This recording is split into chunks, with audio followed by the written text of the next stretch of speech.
Hey, good morning, everybody, to you on this Tuesday, January 7th. Thanks for being here in the KSL Stream Center. My name is Shara Park. I am your host today. Hey, we've got an update on the Ruby Franke case. We are hearing from the eldest daughter of influencer Ruby Franke, who you know pleaded guilty to child abuse last year. Shari Franke is now sharing her story in a new book, speaking about her mom's relationship with Jodie Hildebrandt, her partner in. If you followed the family case, you know this was a very interesting relationship. Somebody who was brought in to guide and to coach Ruby Franke, and this family has just been through so much. And here in Utah, this is a case we have followed for quite some time. And I'm going to bring in with us, I've got Shelby Lofton, who has, sorry, I got to work on my audio here. Followed this case for a long time. Shelby, I would say you're the expert in our newsroom when it comes to this case. So first of all, set people up on the Ruby Franke case, and so they kind of understand what this family has been through to begin with. Sure. So really this all dates back to August of 2023. That's when two of Ruby Franke's children were found in an Ivan's home. They were in very bad shape. They had been malnourished. They had serious wounds. And investigators came after her son escaped and went to a neighbor's house asking for help. That neighbor called 911. And investigators were able to quickly figure out that they were in the home of Jodie Hildebrandt, this, at the time, licensed mental health counselor that Ruby Franke had been working with through Jodie's company Connections Classroom. But Ruby had a social media following far before Connections. She was this mommy vlogger, really big here in Utah. The family was based in Springville. Was it called 8 Passengers? 8 Passengers. There were 6 kids. Their channel was called 8 Passengers.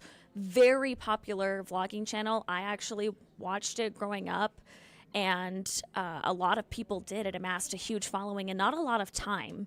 And so that's how a lot of people know this family, the Franke family. Mm-hmm. They kind of went quiet on social media a little bit, and then the Connections Classroom came forward. That's where Ruby Franke really was spending a lot of her time posting content for Connections rather than 8 Passengers. And then we saw this whole breakdown of the family when the 2 children were found in the state they were in, and that's when the criminal trial began. Okay. Good breakdown. Let me double check. We're having an issue, it sounds like, with some of our sound. If you're on our Facebook page, I see folks that are posting no sound. Will you give us an update if you can hear us? I know we were working on trying to make sure we had audio going out. I'm indicating we do, but if we are still not getting out to you, will you give us a heads up here? Let me double check this. Are you guys getting sound? Just one second, folks.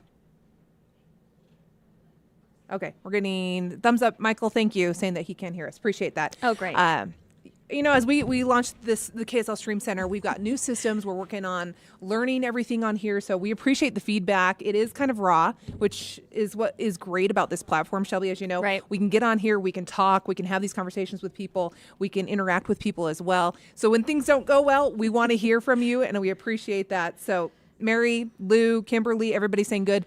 Appreciate it. Okay, again, so this is an update on the Ruby Franke case, and it's because we had a development today, Shelby. You have been in contact with the family various times throughout, first of all, the case coming to light, the court case, and then afterwards. Tell us what happened today.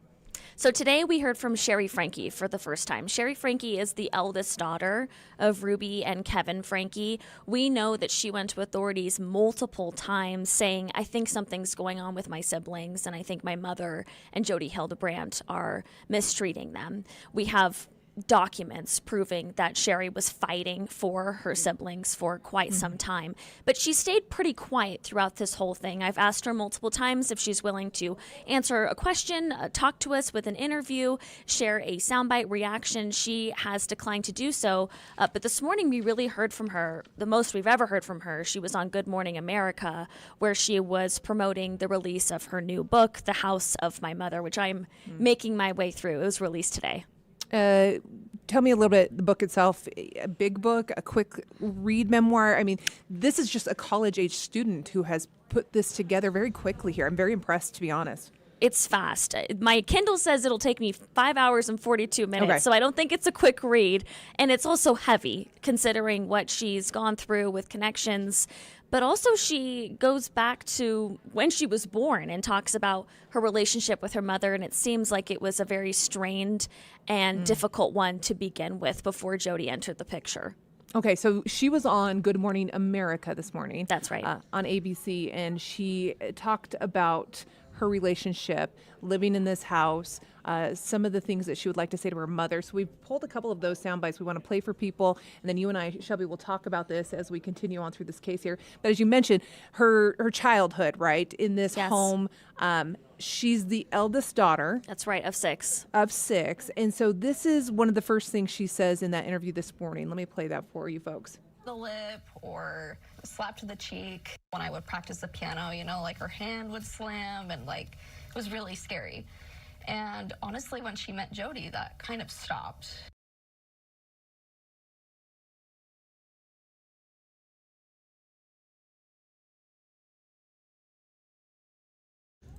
All right, not hearing that. Got to figure that out. I'll figure that out here in just a second, Shelby. In the meantime, I can tell you what she said in that first statement here. She said, when I was 5 or 6, Ruby was really physical, whether it was a slap to the lip or a slap to the cheek. And when I would practice piano, her hand would slam and it would be really scary. But then she met Jodie and that kind of stopped. So walk me through a little bit, Shelby. You've been listening into that interview. She says after that stopped, in a good way, like what happened with the family dynamic at that point? It sounds like it turned really psychological, that it maybe the physical, parenting, the physical discipline stopped, but then there were these intense changes. I'm reading in the book right now about these daily tasks that Jodie Hildebrandt had every member of the Franke family do that Shari, quite frankly, found uncomfortable and bizarre, and she was never into it. I don't think she ever drank Jodie's Kool-Aid, whereas her mom and her dad at one point really did. And she also says that Jodie was really big on isolation. So if people were not following her truth and her principles in life, then you were supposed to distance yourself from those people. So the Franke family began distancing themselves from Ruby's sisters, brothers, parents. They became very isolated, and things really started going downhill. I'm getting to the part in the book right now where Ruby and Franke pull their kids out of sports. They say that they don't have the privilege of playing a sport. They have to focus on self-improvement. So their lives as children drastically changed. Okay. One thing she talks about in the book and in this interview is this, and this felt like maybe a bombshell a little bit, this relationship that may have even been physical with Jodie and Ruby. I don't know, Shelby. I don't remember hearing about that prior to the revelation today. Was that something that was talked about before? I think, candidly speaking, that was a really a big online conversation piece. We didn't have a lot of evidence to back up the real relationship between Jodie and Ruby besides the videos we saw, the content we saw posted. But we really saw them side by side on a couch talking about truth and distortion and parenting principles that were considered pretty strict for a lot of people. When I really started to think, what's going on with their relationship? Was it something deeper than two counselors working together in the mental health space? Is when I was pouring through the Kevin Franke police interview in the days after the arrest of these two women. He says he got the boot. He was forced out of their family home. Jodie moved in, which is not normal for a family therapist to do. And he says in that police interview, I just went back and listened to that quote, that his wife and Jodie began to share a bedroom. He didn't know what happened in there, but they would be in there for hours at a time, and Ruby would come out talking about trances she had had. So that's when there was a lot of online chatter of what is the real relationship between these two women. Well, let's see if we can play that audio. This is from Shari Franke today on ABC on Good Morning America. Let's try this again. Ruby tried to be secretive about it, and so like I don't know all the details, but just the vibes that I was getting was that something was strange between them. All right. I'm getting frustrated with this audio situation. I'm going to work on that here. But Shelby, what she says here is Ruby tried to be secretive about it. So she says, I don't know all the details, but the vibes I was getting was something strange was physically happening between them. So she is alluding to that there was something more to that relationship. But Shari is pretty guarded in this interview. When the interviewer presses her and says, was there something physical? Was the relationship romantic? Shari says, I didn't see any specific evidence of that. So I'm curious to see what else is in this book as I make my way through to see if there was any signs of something more. Yeah, it's interesting. I don't know. We're not part of this family. I don't know how relevant that is to what happened here, but obviously if that relationship is closer than we knew, that would play into that. Now, Shari talks about the messages, as you mentioned here, on the laptop. Then she says both women, she says she was cut off from the family when she went to college, and then the dad moved out shortly after that, or was it before? So which one, do you remember, Shelby, if dad moved out before or after she went to college? I believe she had gone to college and then Kevin Franke was moved out. But to be honest with you, there's a lot of elements in this case, so I could have that backwards. Okay. But either way, both were gone at that point, so the ability for Jodie Hildebrandt to be able to be involved in the lives of these younger children, they weren't necessarily seeing what was going on at the house at that point. She's now taking a very proactive approach to protecting children, right? So tell us a little bit about this work that Shari's been doing, what she's trying to prevent when it comes to family vlogging moving forward. Sure. So I last saw Shari in person in October, and that's when she had she testified in front of a legislative committee where she said, "I'm not here to advocate for banning child vlogging." She said, I actually support that, but she wants to support some parameters, put some rules in place on the legislative level that would help protect child influencers. I spoke to the lawmaker that she's working with on this, so his proposed legislation would protect child actors, but also child influencers. And the definition of that is any child whose person or in some way they're featured online. Oftentimes their parents run the social media accounts or the channels where these children are featured, and they make money from it. Yep. And she says that her privacy was stolen from the age of 12. That's when her mom began the vlogging channel, and every single milestone of her life that can be considered embarrassing, awkward, it was documented. Shaving your legs, messing up an eyebrow plucking situation, dating, that was all up for public consumption, and she resents that a lot, and she wants children, specifically in Utah where she lives, to have more control over that and to help parents understand the ramifications that can come with putting your kids online. Do you know where she's gotten with it? I know we've seen her up at the Capitol and pushing for it. So do we know where it's landed so far? It hasn't gone very far. She was at the very end. I wasn't even sure if she was going to be able to speak that day. She was at the very end of a very long committee agenda. But I know that lawmaker was optimistic about having that bill be introduced or heard this legislative session, but we'll see what comes of that. I'll be sure to keep tracking that one. Yeah, certainly interesting. One thing in the ABC interview, she told the reporter there, Eva Pilgrim, is that moving forward, she intends to be private. She did announce that she was recently engaged, which is beautiful, and congratulations to her. But that moving forward, she intends to be private. What can you kind of give us in terms of that conversation with her, or what you've had with the family in terms of their lives moving forward? Yeah, this is still a very young woman. I think maybe she's 20, 21 years old. She's in college, and she's had her whole life, essentially since 12, like I said, online for all to see. And a lot of it unedited. It sounds like from what I'm reading in the book, her mom had full control of what was put on there. And then she had to put on a smiling face even when she was at Instacare, when she had mono. There was just a lot of pain and a lot of things that should be private that were not private. And so now moving forward, she says, I'm sharing that I'm engaged. She took a picture of her ring. I know, it's but cute. she's not going to talk anymore. And she's also very protective of her siblings. She only names one of them in the book, Chad. That's her brother right after her, and he's older than 18 as well. Okay. But she is careful not to even mention her other siblings by name. She says those are their stories. They've been exploited already, and if they want to come forward, they can do that on their own time. But I think she's very protective of herself and her family after her family Oh, you can't even imagine basically what they've been blew through. up. Yeah, well, and her little brother. I mean, I think back, and we'll see little clips of it here in the video.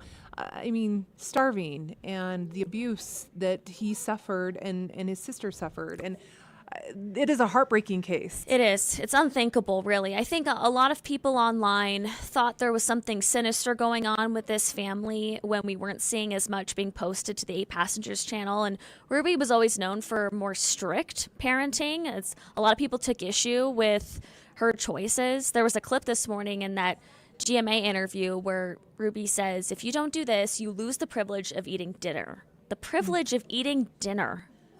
That's a lot. That's a lot to hear.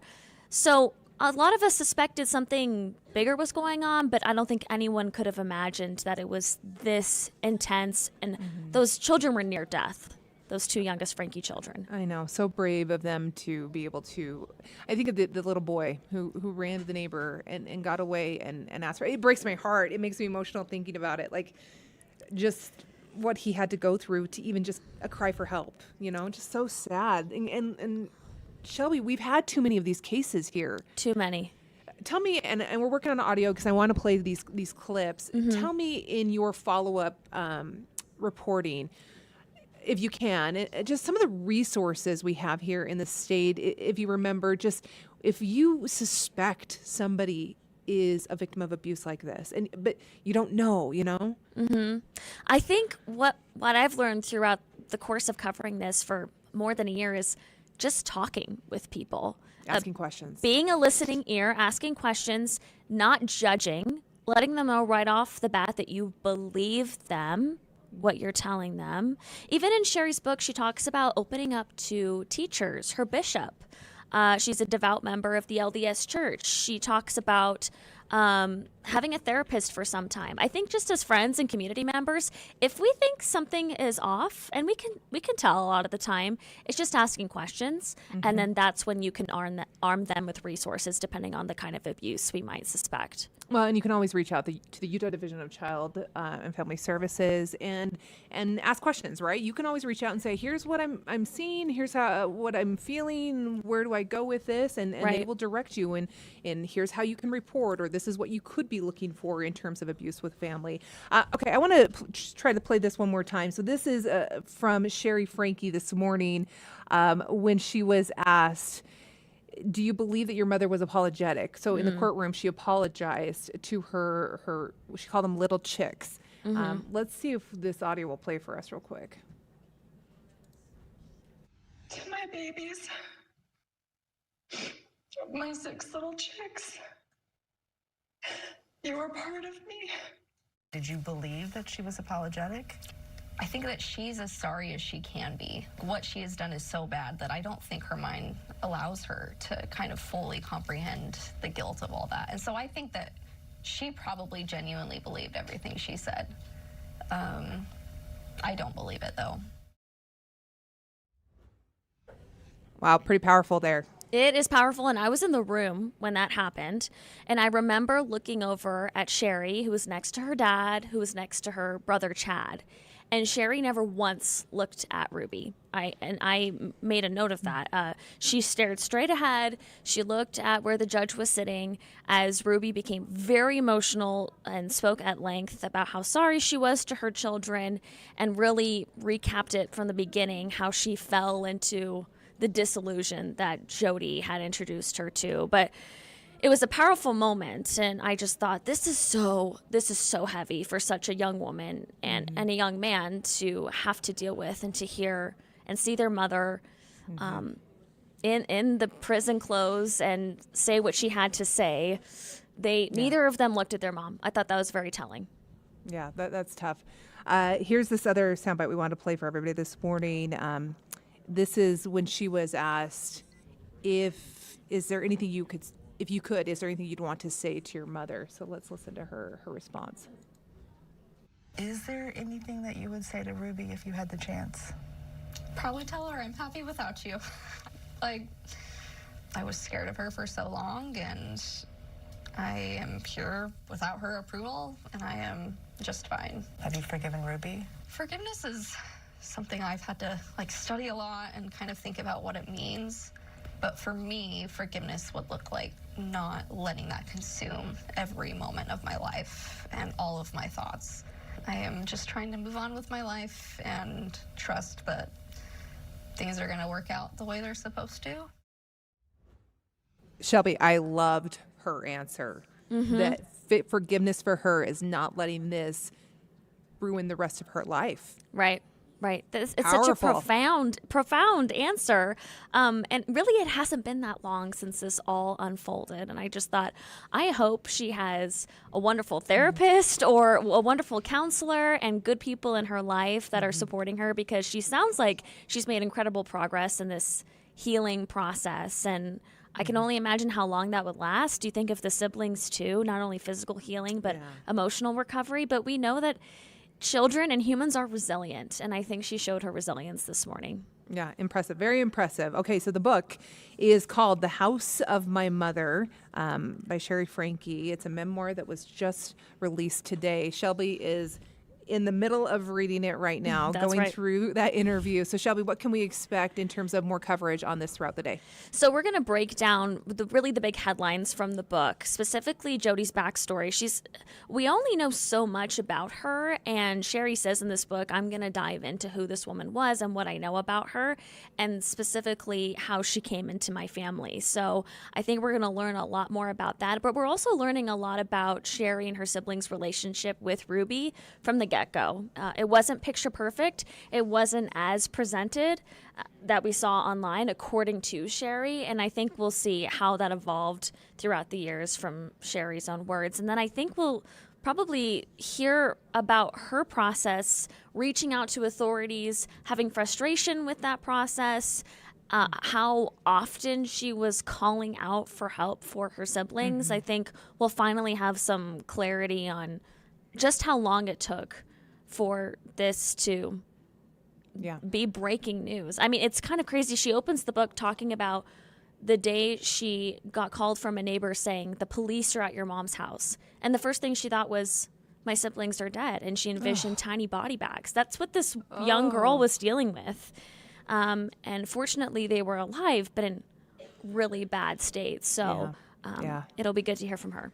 Yeah, I've been reading some of these comments folks are posting on our Facebook Live. Thanks again to everybody who's chiming in. And Catherine here, great comment. Shari is a strong and powerful woman. We learn from cases like this. So when we cover cases like this, we learn in an effort to prevent, right? From something like this from ever happening again. We look at it, we analyze it, we try to find where were the signs, what was missed, that we could possibly learn from in the future moving forward. So another family, more children don't have to go through something like this. And Shari speaking up is part of that process. And we appreciate her being candid and speaking out about what happened so we can all learn from the situation as well. All right, Shelby Lofton, thank you so much for your time today. I know you've got a lot to read and you read fast, so you're plowing through her book right now. And we will have more coverage from you coming up in our evening newscast today. So everyone, thanks so much for chiming in. We've got a lot of comments here on our Facebook Live and folks who are listening on YouTube. I know this is a very big case. A lot of people have been very interested in it, wanting to know what is the update, how is the family doing, how are these kids doing. So just seeing Shari talking today, she looks like she's doing well. I'm very excited for her. She just got engaged and for her to continue to live her life. So Shelby, thank you. Appreciate it. And we will see you over on KSL 5 News at 5, 6. You know, I don't 10? know my assignment quite yet. I'm All going to the guess shows. 5, 6. 4, 5, 6, 7, 8, 9, 10. Yeah. Just anywhere you have your KSL 5 News, that's where Shelby will be. Thanks, you guys. We'll see you.